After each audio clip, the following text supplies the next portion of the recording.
તાંદળજાની આત્મજ્યોતિ વિદ્યાલય દ્વારા વિદ્યાર્થિનીની શાળા સર્ટિફિકેટમાં સુધારો ન કરી આપતા પિતાને કામ ધંધો છોડી ધક્કા ખાવાનો વારો આવ્યો છે।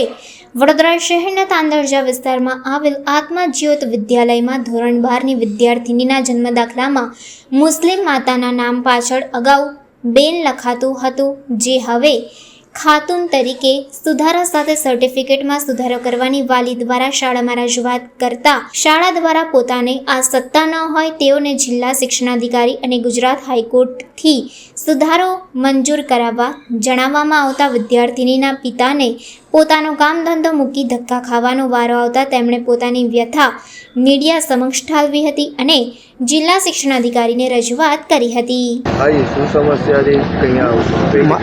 હું આવ્યો છું અહીંયા ડીઓની ઓફિસમાં। એકચ્યુઅલી મારી છોકરીના નામમાં કરેક્શન હતું, એ કરેક્શન મેં કરાવ્યું છે નવેસરથી અને મેં સ્કૂલમાં આપ્યું છે એ જન્મ દાખલો કે મારા મિસિસનું નામ ફરીદા ખાતુન છે, એનું પહેલું નામ મારી મિસિસનું ભૂલથી ફરીદાબેન લખાઈ ગયું હતું એટલે મેં આપ્યું છે ત્યાં આગળ। પણ સ્કૂલમાંથી આત્મજ્યોતિ સ્કૂલ તાંદલજા વડોદરા ખાતે છે, એ લોકોએ મને એવું કીધું કે તમે ડીઓ ઓફિસમાં જાઓ, અગર ડીઓ ઓફિસમાંથી સુધારી આપશે તો અમે તમને સુધારી આપશું, બાકી અમારું આમાં કંઈ મતલબ કે ભૂમિકા નથી હોતી। અને ગુજરાત હાઈકોર્ટના આદેશ મુજબ મતલબ કે એ વસ્તુ અંદર ડિક્લેર કરેલી છે સરકારની ગાઈડલાઈન મુજબ, તો એ મતલબ કે આ લોકો એ વસ્તુને એક્સેપ્ટ કરવા નથી માંગતા સર। હવે આ લોકો પાસે ડીઓ ઓફિસમાં જે આવ્યો છું, 2-3 અધિકારીને હું મળ્યો છું, એ લોકોનું કહેવું એવું છે કે અગર મતલબ કે એ લોકો અગર તમારે મતલબ કે આ સુધારવું હોય તો તમારે હાઈકોર્ટમાં જવું પડશે। વસ્તુ નાની છે પણ આ લોકો પેચીદો મામલો કરીને એને લંબાવી રહ્યા છે અને મારું કામ થતું નથી। સવારનું લગભગ 11 વાગ્યાનો ઘેરથી નીકળ્યો છું, જોબ જવાનો હતો પણ હું જોબ નથી ગયો અને આ કામ માટે આવ્યો છું અને અત્યારે સવારના લગભગ 12:30ની આસપાસ થઈ ગયા છે સર।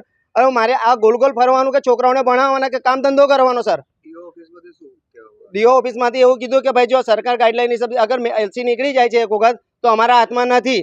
અને આત્મજ્યોતિ સ્કૂલવાળા બી મને આવું જ કીધું, વિનોદ સર નામ છે એમનું, અને તે એક ઇમરાનભાઈ કરીને બેસે છે, એમને સ્કૂલમાંથી એવું કીધું કે ડીઓ ઓફિસમાંથી અગર સુધારો કરી આપશે તો અમે તમને સુધારી આપશું। ડીઓ કચેરીમાંથી એવું જવાબ આપ્યું છે કે તમારે કોર્ટમાં જઈને મતલબ કે વકીલ રોકવાનો અને વકીલ મારફત મતલબ કે સુધારો કરીને આપશે, પછી અમે સુધારો કરી આપશું। અમારી માંગ એવી છે કે ભાઈ મને સ્કૂલમાંથી જ મતલબ કે લિવિંગ સર્ટિફિકેટમાં જે બી ગલતી થઈ છે એ મને સુધારી કરી આપવા વિનંતી, અને મેં સાચી વસ્તુ હું દર્શાવું છું અને અગર એમને એફિડેવિટ જોશે કોઈ બી જગ્યાએ તો હું રાજી ખુશીથી આપવા તૈયાર છું। મારું નામ ઇમરાનભાઈ ઝમીરુલ હસન શેખ।